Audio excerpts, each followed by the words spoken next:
ensemble, on va chercher plutôt à stocker cette fois-ci. Alors, un array dans un tableau. Non, commençons d'abord par un objet. Donc, un objet. Voilà. Et enfin, un tableau. Donc, un tableau d'objets. Voilà. Un array. Disons comme ça. Ok. Donc, pour stocker déjà l'objet, ce qu'on va faire, c'est qu'on va, on va partir, on va revenir au niveau de notre variable d'état, autant pour moi. Alors, à ce niveau, on va définir une nouvelle variable. On va appeler, qu'est-ce qu'on va appeler? Alors, on va appeler langage. Alors, on va appeler ça, allez, et array. Ok, c'est déjà fait. On va appeler ça langage. Voilà. Donc, on va créer un petit couple. Allez, hop, on va dire set langage. Ok, et on va créer une deuxième variable d'état. Donc,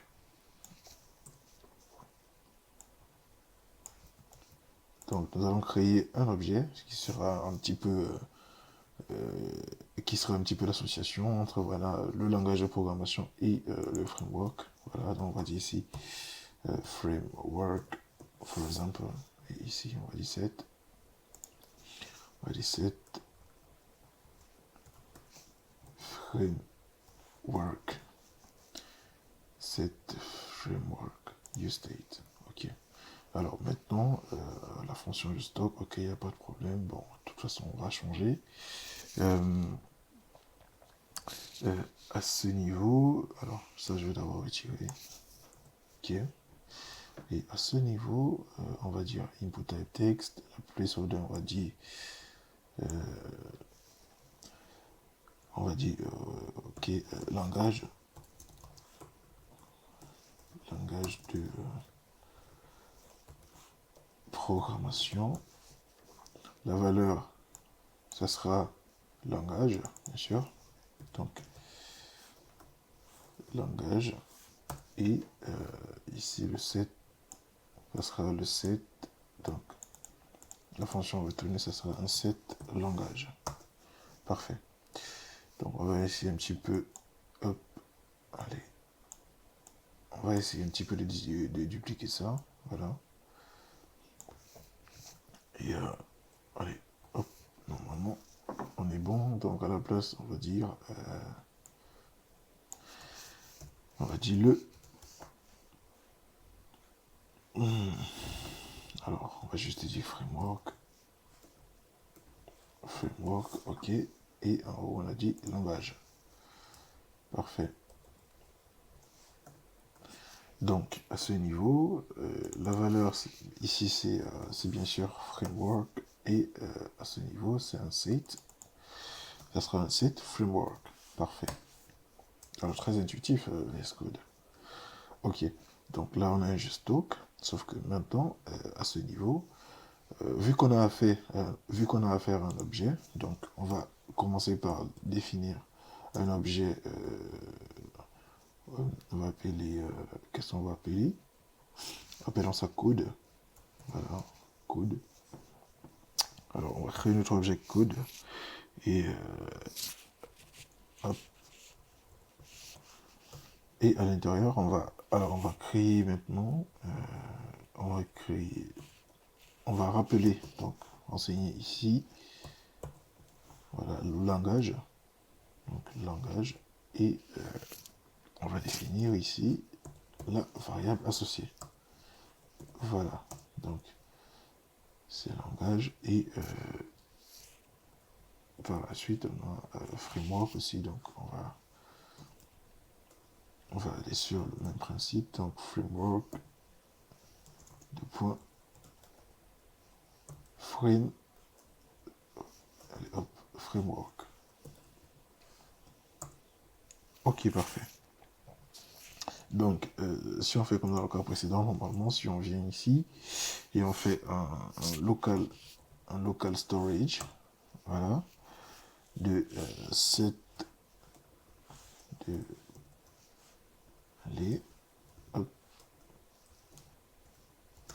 les set items de...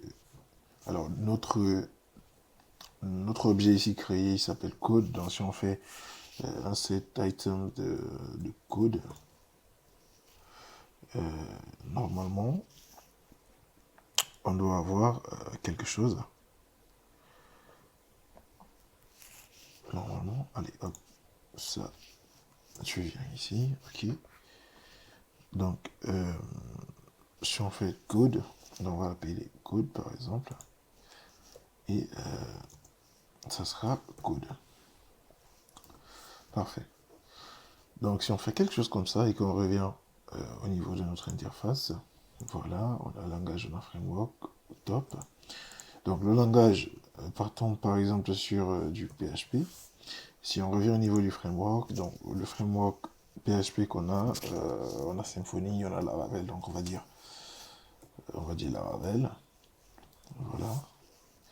Ça me rappelle, il me faut faire une vidéo également sur Laravel et tout. Mais bon, on le fera après. Donc là, si on vient au niveau de l'inspecteur, donc hop, de l'application, on a nos variables d'état. Donc si on fait stock, là vous remarquez on a un objet. Donc on a bel et bien le nom de l'objet code qui apparaît, mais sauf que là on n'a pas la valeur, on a juste objet, c'est tout. Donc si on restock encore, allez hop, là on a plutôt objet, il n'y a rien, il n'y a pas la valeur de l'objet, tout simplement parce que il faut convertir, voilà, cet objet, donc il faut convertir le contenu de cet objet, voilà, en string. Et pour ce faire, pour le faire, voilà, on va utiliser une méthode. Donc, on va faire, à la place de faire set items code et juste l'écrit code, on va appeler. Donc, il y a une méthode, voilà, JavaScript, qui s'appelle JSON. Point, allez, hop, c'est JSON. Point, là voilà, stringify. Donc, to convert a JavaScript value to a JavaScript object notation string. Donc, c'est cet objet. Voilà. Vu que notre navigateur parvient à déterminer que voilà, il s'agit d'un objet, mais il n'arrive pas à savoir voilà, le contenu, à détecter, enfin, à lire le contenu de l'objet, on va utiliser stringify donc pour convertir tout ça. Et normalement, si on fait là maintenant, si on fait un truc de code, donc là maintenant on a fait le code. Si on revient au niveau de notre interface, si on fait encore un save, là on a de la valeur. Comme vous pouvez le voir, on a de la valeur. Allez hop. Ok, là on a de la valeur. Donc là on a langage PHP, framework Laravel, et on a bien notre objet, voilà, Laravel PHP. Donc, si on fait, par exemple, désolé. Alors, si on fait, prenons notre langage, si on prend JavaScript, donc JavaScript, et ici le framework, on a bien sûr React.js, déjà top. Donc, vous voyez, si on dit je stocke, hop, immédiatement on va donner la data au niveau de la BD locale, voilà, elle est rapidement mise à jour, s'il s'agit du même objet, bien sûr. Alors là maintenant, on va attaquer directement, on va attaquer directement les tableaux, parfait. Donc pour travailler avec les tableaux, donc déjà la particularité d'un objet et d'un tableau, c'est que déjà vous remarquez au niveau de la structure des données dans un objet, les données ne sont pas structurées comme dans un tableau, ne sont pas indexées. En fait, la particularité entre le tableau et l'objet, c'est que les données sont indexées dans un tableau. Et dans un tableau peut contenir un ou plusieurs objets. Donc, c'est ce qu'on va voir un petit peu à ce niveau. Donc, nous allons commencer dans un premier temps. Donc, allez, hop, on arrive ici. Allez, petit commentaire. Array. Parfait. Donc, nous allons commencer déjà par créer une nouvelle variable, un nouveau tableau. Voilà. On va l'appeler array code. Voilà, voilà. Et allez, on va l'appeler array code. Et normalement, on doit le créer vide. Voilà. Donc on va le créer vide. Et à ce niveau, donc qu'est-ce qu'on va essayer de faire maintenant par la suite? On va essayer de pousser, donc on va essayer de push cet objet, donc on va mettre cet objet dans ce tableau, dans le tableau array code. Pour ce faire, on va utiliser une méthode, la méthode push. Donc c'est une méthode, voilà, de JavaScript qui va nous permettre, voilà, de pousser l'objet code. On va faire un code. Allez, on va faire un code push. On va faire un code push de ah non, pas code, on va faire un array. Autant pour moi, donc on va faire un array. On va faire un array code. Alors c'est dans ça qu'on veut pousser. Allez. C'est dans l'array code qu'on va faire un push. Donc ici il nous dit c'est it's append new element to the end of an array. So ça va nous retourner, enfin ça va permettre, voilà, de pousser un objet dans un tableau. Voilà. On va faire un push de maintenant on va renseigner le nom de l'objet qui est le code.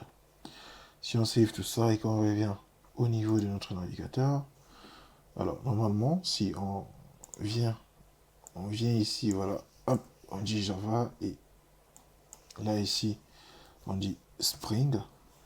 Alors, si on dit Spring, si on dit stock, là vous remarquez que il n'y a presque pas de changement. Attendez, on va essayer. Donc si on fait j'ai dit, alors Java, on va essayer un petit peu de nettoyer ça. Allez, Spring. Hop. Parfait.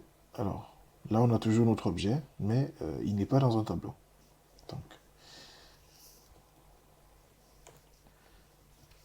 Donc, alors ici, bah, bien évidemment, ici on fait un local storage de cet item. Dans ce qu'on set, c'est l'objet. Bon, c'est normal que ça n'arrive pas à lire notre array. Donc là, à ce niveau, on va faire un code JSON.Springify de cette fois-ci, on va faire le Springify de array code. Parfait. Donc si on revient au niveau du code, normalement, si on fait un gstock, là vous avez l'index 0, donc c'est l'index de début de tous les tableaux. Dans tous les tableaux, tous les données, dans tous les données, toute la data, voilà, qui est stockée dans un tableau. Alors pour index, comme premier index, l'index 0, donc c'est pour ça que notre objet code, qui était poche dans l'array data, voilà, a pris l'index 0. Donc là, on a là, contrairement à l'objet précédemment, où on n'avait pas cette indexation, vous remarquez que dans le tableau, tout est structuré et tout est indexé. Donc à l'index 0, on a cet objet, voilà, qui contient tout ça. Et si on change, donc si on dit, disons, donc si on revient sur du PHP, et cette fois-ci avec Symfony, là, vous remarquez également que la donnée elle est mise à jour automatiquement, instantanément, voilà, presque, et on a quelque chose de propre.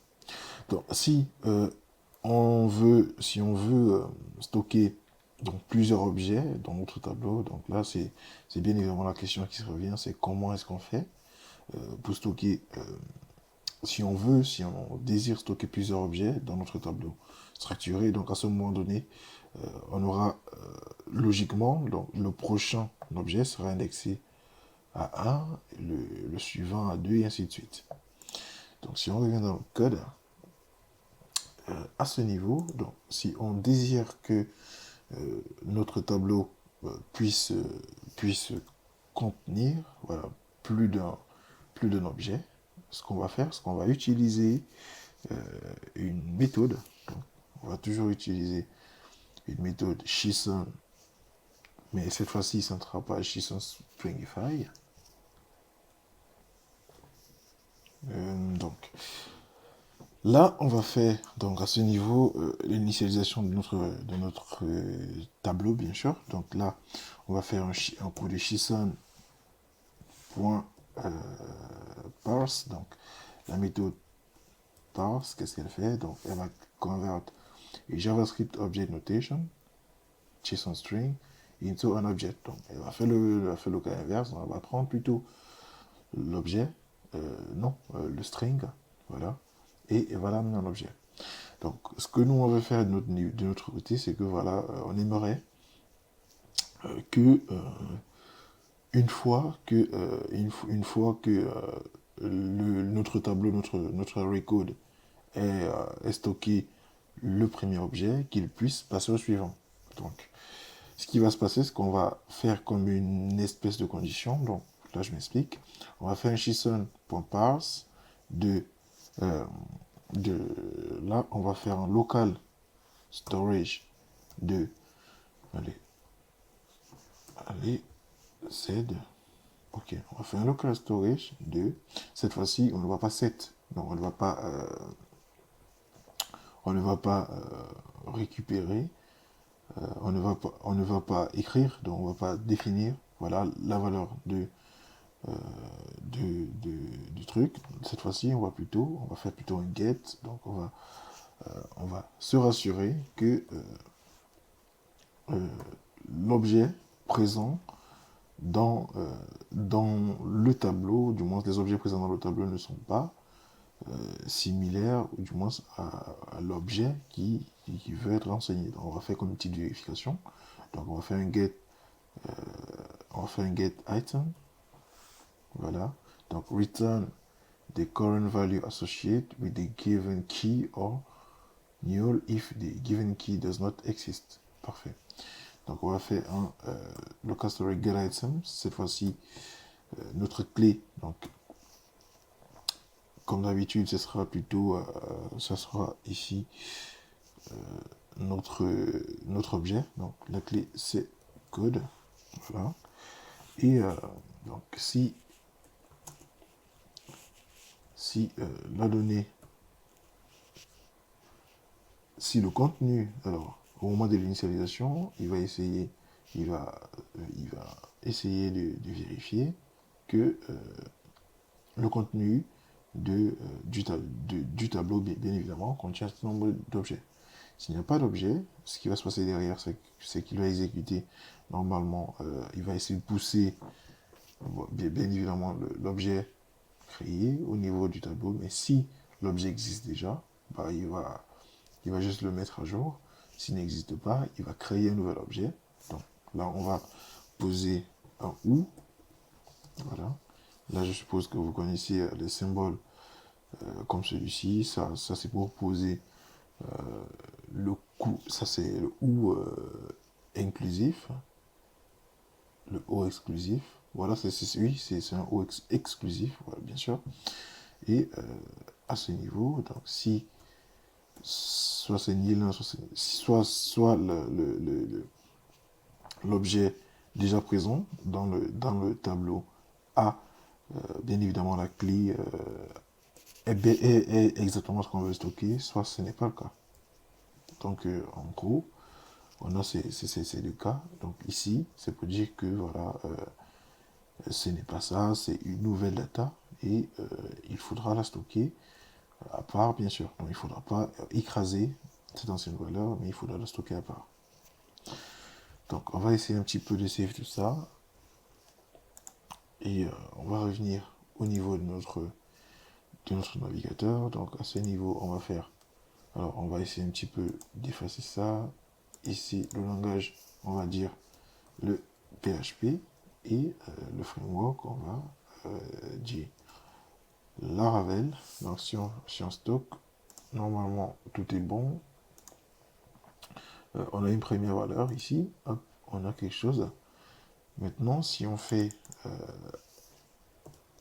Java, si on dit par exemple Java, et que à ce niveau on dit Spring, voilà. Si on stocke, hop, là vous voyez naturellement que on a une nouvelle index, un nouvel index de tableau qui a été créé dans l'index 1, qui contient un objet bien sûr, et c'est le framework Spring qui est attaché, ou du moins ce qui est conçu à partir du langage Java. Et on peut faire de même avec donc si on refait à nouveau un PHP et qu'on fait du Laravel exactement, donc si on fait un gstock, alors là il a stocké, directement, il n'a pas cherché à faire une vérif. Alors on va essayer de regarder un petit peu ça. Donc local storage get item, return the current value associated with the given key, or null if the given key does not exist. Okay, and then here there is something new. Okay, local storage, return,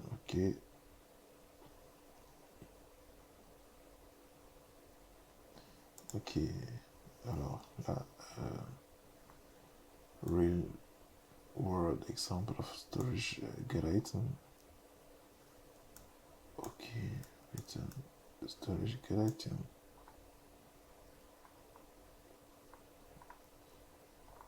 Ok,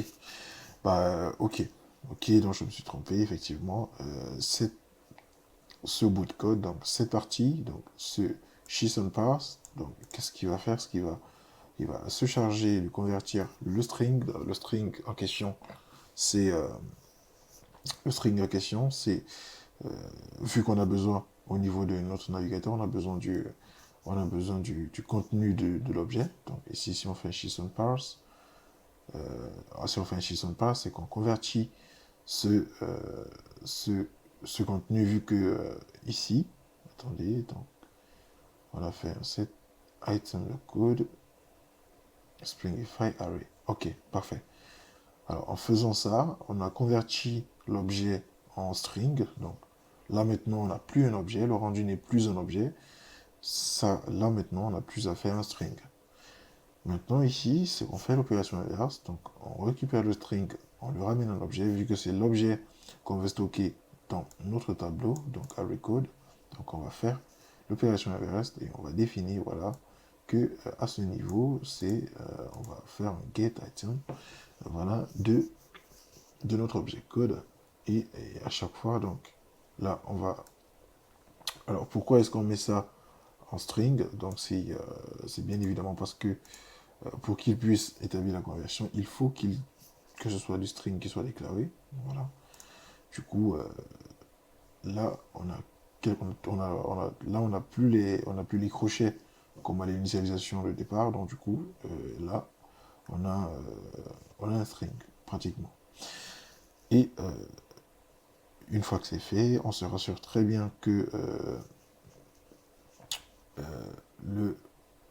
notre objet, ou du moins notre tableau d'objets, voilà, est bel et bien, autant pour moi, est bel et bien retourné.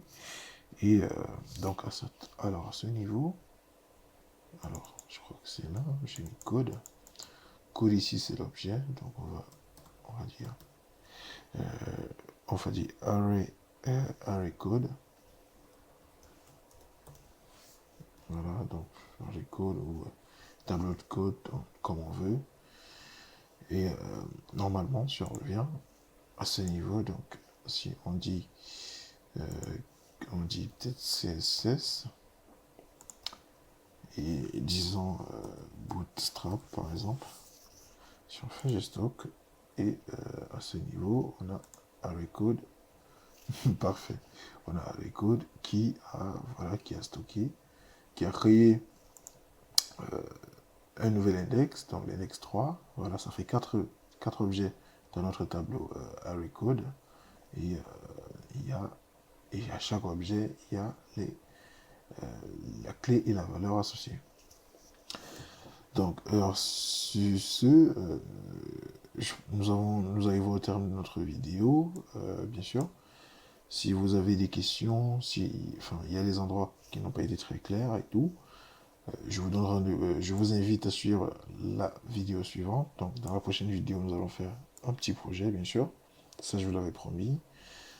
On va faire un projet, voilà, un troisième projet de cette, on va faire le troisième projet autant pour moi de cette série. Donc, on va essayer un petit peu de revenir sur tout ça avec des exemples plus ou moins explicites pour que tout le monde puisse comprendre. Et sur ce, je vous donne rendez-vous dans la prochaine vidéo. Portez-vous bien et à bientôt.